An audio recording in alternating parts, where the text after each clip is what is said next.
Welcome to the market money magnet guys. आज यहाँ इस वीडियो में हम बात करने वाले हैं टॉप 10 इंडियन स्टॉक्स जो कि 2026 के लिए हमें रनिंग रेस में देखने को मिल सकते हैं। जी हाँ, आज हम स्टडी करेंगे 10 ऐसे स्टॉक्स और हाँ, इन 10 स्टॉक्स को हमने क्यों चुना है हम ये भी जानेंगे, जो कि 2026 में एक स्टेबल रिटर्न्स जो है ये जनरेट करने का पोटेंशियल रखते हैं। फंडामेंटल्स भी अच्छे हो जिनके और स्टॉक्स का बिजनेस के साथ साथ ग्रोथ भी अच्छी हो, ऐसे स्टॉक्स हमारे पोर्टफोलियो में रहना एक बहुत ही सेफ पोर्टफोलियो क्रिएट करने जैसा होगा। तो आज यहाँ पे हम ये भी देखेंगे कि हम इन स्टॉक्स को क्यों चूज़ कर रहे हैं। सबसे पहले तो हम ये जानेंगे कि ये जो 10 स्टॉक्स हमने चुने हैं, ये 10 स्टॉक्स के की थीम्स क्या है जिनके चलते हमें ऐसा लगता है कि 2026 में ये स्टॉक्स जो है ये ग्रोथ करेंगे या ये ग्रोथ ड्रिवन है। ये स्टॉक्स को पिक करने के पीछे के हमारे जो कॉजेस है हम सबसे पहले वो जानेंगे और फिर जानेंगे 10 ऐसे स्टॉक्स जो कि 2026 में इंडिया के टॉप 10 स्टॉक्स में से जाने जा सकते हैं। सबसे पहले की थीम्स जो है अगर हम ये देखें तो हमने जो स्टॉक्स चुने हैं ये स्टॉक्स में अर्निंग रिकवरी और माइक्रो सपोर्ट देखने को मिलता है। HSBC एंड गोल्डमैन जैसी जो फॉरकास्ट मार्केट रीबाउंड है 2026 में, इन्होंने इम्प्रूविंग अर्निंग और लोअर इंटरेस्ट रेट के चलते इन स्टॉक्स को सपोर्ट किया हुआ है। उसके अलावा जो सेकंड पॉइंट है वो है डिजिटल और AI ट्रांसफॉर्मेशन। जो IT सर्विसेज है और डिजिटल इंफ्रास्ट्रक्चर है, इसमें मेजर लॉन्ग टर्म ट्रेंड हमें देखने को मिल सकता है 2026 में। इस वजह से हमारे लिस्ट में AI और डिजिटल स्टॉक्स भी अवेलेबल है। साथ ही साथ बैंकिंग और फाइनेंस को हम भूल ही नहीं सकते, थर्ड हमारा जो पॉइंट है, क्योंकि हायर क्रेडिट ग्रोथ और बेटर असेट्स क्वालिटी के चलते बैंकिंग और NBFC स्टॉक्स जो हैं ये भी 2026 के पिक्स में होने ही चाहिए। इसके अलावा जो फोर्थ हमारा पॉइंट है वो है कंजम्पशंस एंड रियल स्टेट।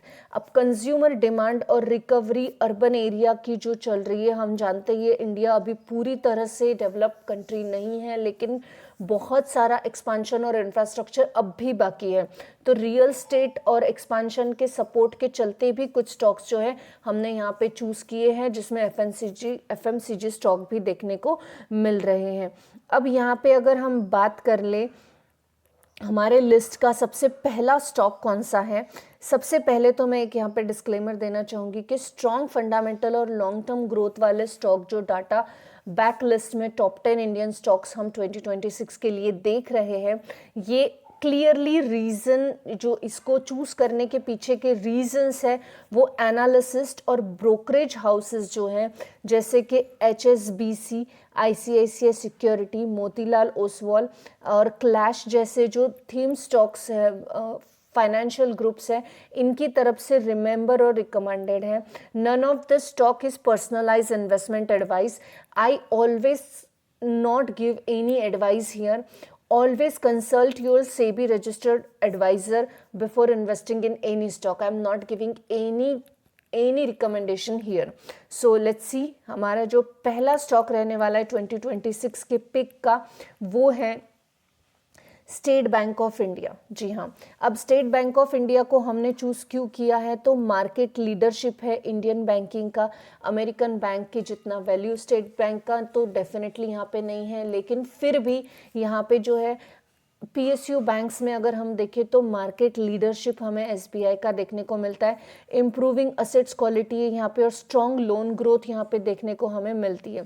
साथ ही साथ हेल्दी रिटेल, SME और कॉरपोरेट लीडिंग ट्रेंड सपोर्ट जो है फ्यूचर प्रॉफिट ग्रोथ के हिसाब से हमें SBI में देखने को मिलता है। और यही रीज़न है कि 2026 के पिक में हमारा सबसे पहला स्टॉक रहा है SBI।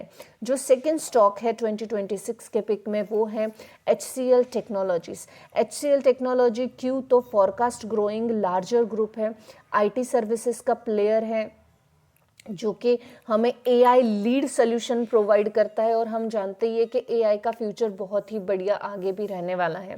ग्रोथ के मामले में बात करें तो डिजिटल ट्रांसफॉर्मेशन डील्स इनके पास है और स्ट्रॉन्ग फ्री कैश फ्लो भी हमें HCL टेक के पास देखने को मिलता है। हमारे लिस्ट में जो थर्ड स्टॉक है वो है भारती एयरटेल। भारती एयरटेल को हमने क्यों चूज़ किया है, वाई भारती एयरटेल, तो एग्जीक्यूशन स्ट्रेंथ हमें टेलीकॉम सेक्टर में भारती एयरटेल की देखने को मिलती है।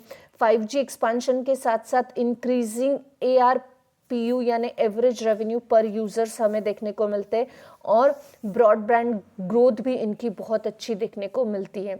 अब डिजिटल इंफ्रा और डिजिटल सेंटर्स के चलते हम बोल सकते हैं कि एक एड इंक्रीमेंटल इन अर्निंग्स इनकी हमें देखने को मिलने वाली है आने वाले समय में। इस लिस्ट में जो हमारा फोर्थ स्टॉक है वो है बजाज फाइनेंस। अब बजाज फाइनेंस की अगर हम बात करें कि हमने इसको क्यों चुना है, तो strong retail and consumption finance जो है इनके पास देखने को मिलते हैं। डीप कस्टमर बेस्ड भी एक्सपांशन इनका है। तो एक तो कस्टमर बेस इनका बहुत बढ़िया बजाज फाइनेंस का है, क्योंकि हम जानते हैं बहुत पुरानी कंपनी है और साथ ही साथ बहुत अच्छा मार्केट सेटअप इनका देखने को मिलता है। रूरल एरिया तक हमें बजाज फाइनेंसेस के जो फाइनेंसेस लोन्स है ये देखने को मिलते हैं। साथ ही साथ लीड टेक एफिशिएंसी इनके पास होने की वजह से रिड्यूस इनकी कॉस्ट जो है ये रिड्यूस हो रही है और एस्केलेट ग्रोथ देखने को इसमें मिलती है। इस लिस्ट में जो हमारा फिफ्थ स्टॉक है वो है फिनोमिक्स मिल्स। अब फिनोमिक्स मिल्स जो है ये प्लेग इंडिया का कंजम्पशंस में इंडियाज प्लेयर है। साथ ही साथ रियल स्टेट ट्रेंड इनका एक्सपांडिंग देखने को मिलता है मॉल्स में और मिक्स्ड यूज फुटप्रिंट इनके हैं। सॉलिड कैश फ्लो और फंड एक्सपांशन इनके पास देखने को मिलता है। तो ये स्टॉक भी 2026 में और अच्छा पोटेंशियली ग्रोथ करने के चांसेस हमें देखने को मिलते हैं। जो सिक्स स्टॉक है इस लिस्ट में वो है महिंद्रा एंड महिंद्रा।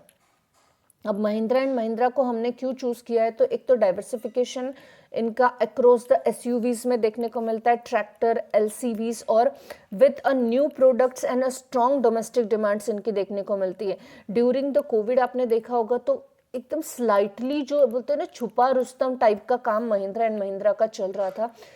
एक ये स्टॉक ऐसा था कि कोविड के बाद ये स्लो ग्रोथ में 600-700 से ये एकदम ग्रोथ में आके जो है एक अच्छा हाई बनाता हुआ स्लोली ग्रोथ में चल रहा था। छुपा रुस्तम की तरह अपना अपना ग्रोथ चल रहा था। बाकी मार्केट के प्रॉब्लम से, फ्लक्चुएशन से जैसे कि कोई लेना देना ही इसका नहीं था। तो ये स्टॉक जो है ये एक डाइवर्सिफिकेशन पोर्टफोलियो के साथ एक बढ़िया डोमेस्टिक डिमांड वाला स्टॉक हमें देखने को मिलता है। उसके साथ साथ broking house and see renewed medium term growth इसमें देखने को हमें मिलती है। इस लिस्ट में जो हमारा नेक्स्ट स्टॉक है वो है अपोलो हॉस्पिटल्स। अपोलो हॉस्पिटल जो है ये पैन इंडिया हमें हॉस्पिटल्स देखने को मिलते हैं, इनके नेटवर्क्स और digital health and insurance contributing to growth, ये डेफिनेटली ये इसका बेनिफिट है यहाँ पे देखने को मिलता है। अपोलो हॉस्पिटल्स जो है इसको चुनने के पीछे का यही रीज़न है कि पैन इंडिया हॉस्पिटल नेटवर्क इनके होने के साथ साथ डिजिटल हेल्थ और इंश्योरेंस कंट्रीब्यूटिंग ग्रोथ भी इनके पास अवेलेबल है। कंपैरेटिवली अदर हॉस्पिटल्स के अगर हम देखें ऐसे स्टॉक्स और भी है, लेकिन इनके पास में पैन इंडिया हॉस्पिटल के साथ साथ डिजिटल हेल्थ और इंश्योरेंस कंट्रीब्यूट कंबाइन होने की वजह से ये स्टॉक में थोड़ा सा हम बोल सकते हैं पार्टिसिपेंट ज़्यादा है कि ये बेटर परफॉर्मेंस आने वाले साल में भी कर सकता है। Analyst forecast strong earning visibility इनमें देखने को मिलती है और ये एक रीज़न रहा है जिसके चलते अपोलो हॉस्पिटल हमें एक अच्छा प्लेयर इस इंडस्ट्री का देखने को मिलता है। इस लिस्ट में जो हमारा नेक्स्ट और 8 नंबर का स्टॉक है वो है DLF and real estate players.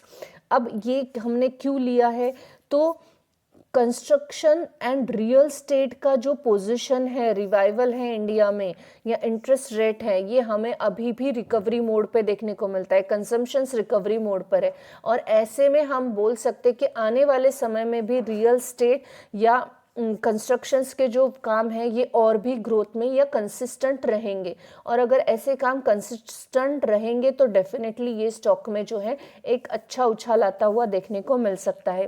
Clash के हाईलाइट के हिसाब से क्लैश हम जानते हैं एक ब्रोकरेज हाउस है जिनके अलग अलग रिसर्च पेपर्स जो है ये सबमिट होते हैं और उसके चलते स्टॉक अप एंड डाउन दोनों तरफ मूवमेंट देते हैं। तो क्लैश की हाईलाइट थी कि डीएलएफ जो है ये पोटेंशियली डबल डिजिट जाएगा अपसाइड की ओर। अब डीएल ज़रूरी नहीं है, क्लैश ने ये बोल दिया तो ऐसे ही होगा, लेकिन चांसेस होते हैं कि ऐसा ही हो। तो डीएलएफ जो है ये अपसाइड पोटेंशियल रखता है डबल डिजिट्स में। इसके अलावा जो हमारा नेक्स्ट और 9th नंबर का स्टॉक है वो है टेक महिंद्रा। अब हमने इसको क्यों चुना है, तो स्ट्रॉन्ग आईटी सर्विसेज प्लेयर है, डिजिटल ट्रांसफॉर्मेशन और की डिमांड के साथ साथ ग्लोबल डील पाइपलाइंस में भी इसका जो है योगदान देखने को हमें मिलता है। अब ये जो है ये स्टॉक क्लाउड और एआई स्पेंडिंग दोनों ग्रोथ में बहुत अच्छा है और आने वाले समय में क्लाउड और एआई जो स्पेंडिंग है दोनों की भी ग्रोथ हमें कांस्टेंट देखने को मिल सकती है नेक्स्ट ईयर भी। तो ऑब्वियस है ये स्टॉक भी यहाँ पे हमें एक अच्छा पोटेंशियली ग्रोथ करता हुआ देखने को मिल सकता है। अब इतने सारे स्टॉक में एफएमसीजी का तो एक भी स्टॉक नहीं है, तो एफएमसीजी का भी एक स्टॉक डेफिनेटली बनता है 2026 में एक अच्छे स्ट्रॉन्ग पोर्टफोलियो क्रिएशन के चलते। तो नेक्स्ट और लास्ट स्टॉक है हमारा वरुण ब्रेवरेज। अब ये डायरेक्ट एफएमसीजी तो नहीं है डेफिनेटली, लेकिन ब्रेवरेज में एक बहुत बढ़िया स्टॉक ये देखने को मिलता है।